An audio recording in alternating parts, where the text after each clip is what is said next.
nga xam ne dafa jàpp ne c'est non conforme wala c'est contraire à la constitution boobu ba léegi nag coow li bari na ci lool ku ci nekk di crier victoire mais ancien parlementaire nga gis nga mbir mi nu mu demee au niveau de l'Assemblée sur la place publique j'ai envie de dire tout ça pour ça quoi. Finalement le Conseil constitutionnel l'a rejeté. Bon déjà merci Mohamed déjà ça du woon match de football man gisuma ni dafa am ku gagné wala sur la décision du Conseil constitutionnel. Bon loolu ku nekk nag mën nga jël say prérogatives bu bopp. Maanaam analyser sa bopp parce que tout à l'heure le docteur li mu wax tout à l'heure c'est je pense que moom daf ko teg ci le juridisme les textes li ñu wax. Donc c'est clair à ce niveau-là donc amuñu lenn luñ ci wax par rapport ak moom son développement en tant que spécialiste. Oui. Mais xam nga le Conseil constitutionnel c'est pas une institution comme la Cour suprême. Le Conseil constitutionnel c'est une institution qui dérive un peu de la politique, qui regarde la stabilité nationale, qui regarde beaucoup d'éléments qui entrent en jeu. C'est pour cela que c'est une juridiction exceptionnelle. C'est-à-dire que bon voilà. Maintenant texte Conseil constitutionnel li mu clarifier leeral ko bon je pense que en résumé mooy même bu amul woon modification wala ñu interpréter la loi. Les juridictions classiques am na ay crimes ay délits ay crimes de sang ay yooyu yëpp am nañ possibilité maanaam parce que bon la loi d'amnistie jël ko en charge donc loolu c'est clair à ce niveau maintenant est-ce que aujourd'hui bon à défaut de faire en fait la saisine du Conseil constitutionnel un peu après le vote de la loi d'amnistie. Oui. La fois passée. En 2024. Avant l'élection présidentielle. Oui. À défaut de faire ça c'est vrai que peut-être ça a échappé aux députés. À l'Assemblée nationale. De jamono yooyu bon. ñoom abstention la ñu voté woon c'était un peu mélangé. Abstention la ñu voté woon aussi. jamono yooyu. La situation du pays n'était pas audible. Ok les gens ne savaient pas bon. fan la ñu war a dem ñu ngi dem élection. Non, on était dans le sensationnel. En réalité il y avait pas d'objectivité. Les gens étaient surtout concentrés sur l'opinion. Moo tax ku nekk la nga waroon def même le débat qui s'est passé à l'Assemblée nationale moi je l'ai suivi. Les députés jamono yooyu ni ñu waroon taxawee bon am na ñu bari taxawuñ ko. waaw parce que loi aussi boo ko contrer da ngay jóg taxaw ne contre na loi bi. C'est ça. Je pense que yooyu yëpp am na ay analyses yoo xamante ni. dafa dugg ci biir. Maintenant lii aussi saisine bi dafa am lu mu leeral parce que le Conseil constitutionnel dafa jël décision bi dafa am ay lu mu ci wax loo xamante ni maanaam jurisprudence lay nekk. Comme lan. Bon mooy li mu wax le fait que de clarifier. waaw le fait que les crimes de sang. Comme les. Mais loolu est-ce que amnistie bu njëkk ba jëlu ko woon en charge jëlu ko woon en charge parce que mi ngi koy rappeler ñun dañu ratifier ay conventions internationales yi nga xam te ne nii ay crimes de sang wala ay yu est-ce que aussi tamit gars yi bàyyi. non le Conseil constitutionnel l'a renforcé. parce que amnistie bu njëkk ba moom bàyyi boolewu ci crime boolewu ci Macky Sall bi ko watalu boolu ci crime boolu ci acte criminel yeeg yu mel noonu et loolu je pense que Aïssata Tall même l'a rappelé ci ab conférence de presse. Pourquoi vouloir aujourd'hui tey nous dire oui affaire bi boole na ci maanaam Conseil constitutionnel jox nañu dëgg parce que aujourd'hui véritablement mën nañu dem porter plainte pour crime de sang alors que amnistie bu njëkk ba boolewu ci crime ak yu mel noonu loolu dañ ko war a leeral. Conseil constitutionnel mënul jox dëgg par ñoom dëgg bi ñuy soxla c'est pas le Conseil constitutionnel moo leen koy jox. Je pense que soxla nañ beneen dëgg boo xamante parce que le Conseil constitutionnel benn arbitre supra la boo xam ne bien sûr maanaam day joxe bu joxee décision bi day nekk loo xam ni peut-être dañ koy dugal dans une jurisprudence boo xam ni ça peut servir mooy ça complète li ngay wax le Conseil constitutionnel bon man mënuma wax ne le Conseil constitutionnel a interprété la loi loolu ñu koy wax peut-être bon si bu ñu leen déggee le Conseil constitutionnel sa mission c'est pas d'interpréter une loi donc maintenant bon loolu peut-être waxu mbedd la wala waxu kii la mais sérieusement am na boulevard bu tijji boo xamante ni maanaam les objectifs ñoom yi ñu fixé woon bon jaru ko maintenant ci li may ñëw loolu waaw xam nga en réalité moi je suis allié de Pastef donc je suis allié dans la conception dans la réflexion bon voilà donc lépp loo xamante ne xalaat naa ni war na leen servir mën naa leen ko wax ci sama xalaat parce que man noonu laa gisee affaire yi en fait boo xoolee régime bi fi jaar yëpp dañu am ce qu'on appelle une organisation unifiée en termes de sur le plan politique. Abdoulaye Wade c'était Cap 21 qui était là, bon, au-delà, c'est pas mais c'est une coalition qui était là avec des sommités, des juristes partout, des gens qui font consulter de manière dynamique. ñoo xamante ni en fait benn question taxawee en fait ku ci nekk da nga ciy joxe sa xalaat. Bon, je pense que. da nga bëgg a wax ne Pastef dafa. non dafa manqué loolu. certainement wax ma li ma wax. waaw ne te précipite pas. ayca moi je dis li may wax nii. bien sûr allez-y yow la ñuy déglu. en fait. boo ñëwee xool Benno Bokk Yaakaar.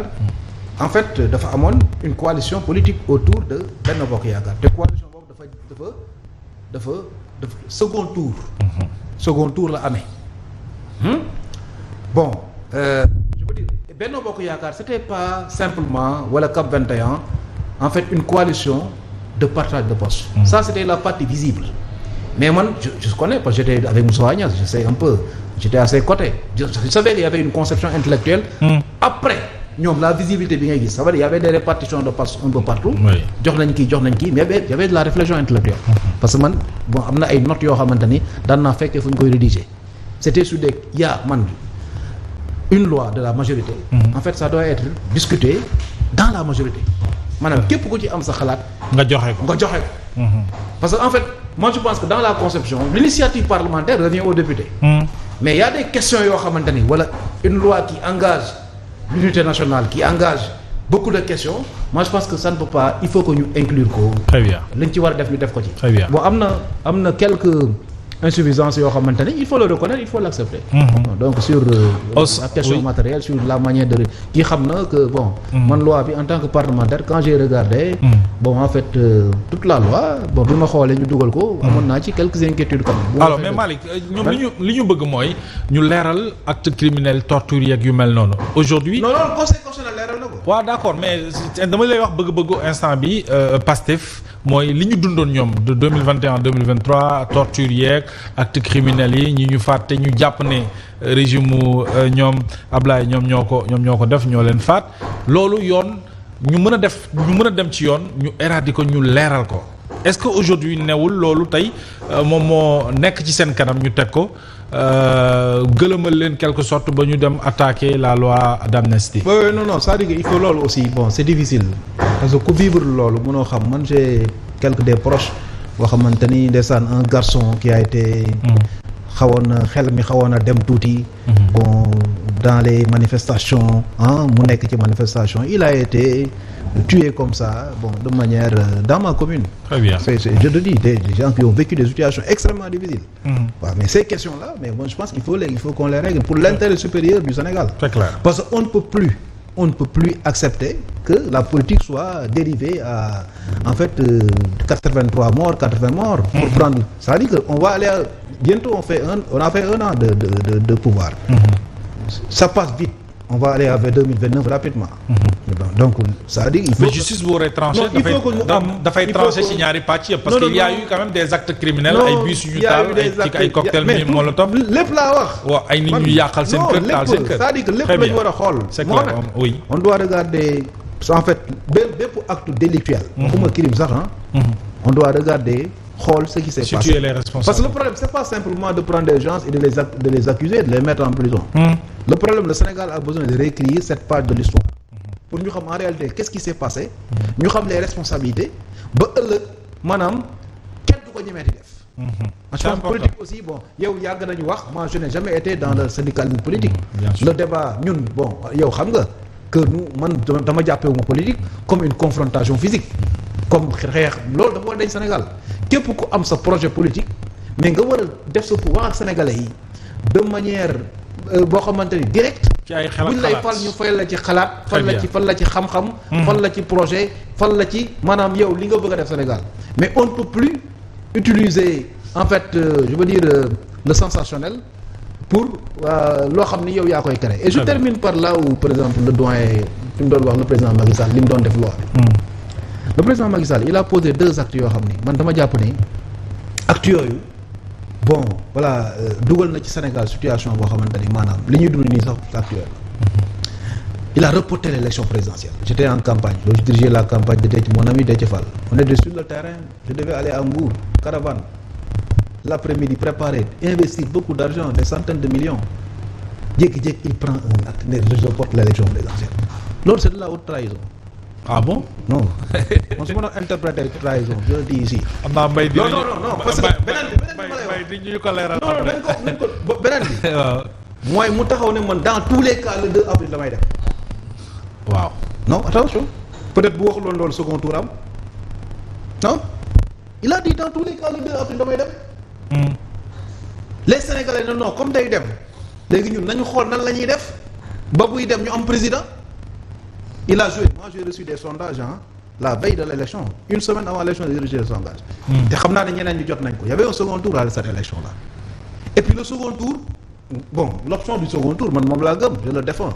Le second tour allait aider Pastef, allait aider la coalition, parce que le second tour ne serait pas dans, je veux dire, serait un regroupement des sommités qui peuvent apporter quelque chose pour le pays. Très bien. Mais quand on est l'élection s'est déroulée comme ça. Très bien Malick. Situation bi demee noonu. bon day donc bon day compliqué dinañ ci ñëwaat alors dañuy dalal Mohamed Lamine Gueye bàyyi la nga ñëw très rapidement dugg ak yow question bi sa analyse bi ngay def ci la décision évidemment du conseil constitutionnel par rapport ak loi interprétative bi nga xam ne moom la rejeté.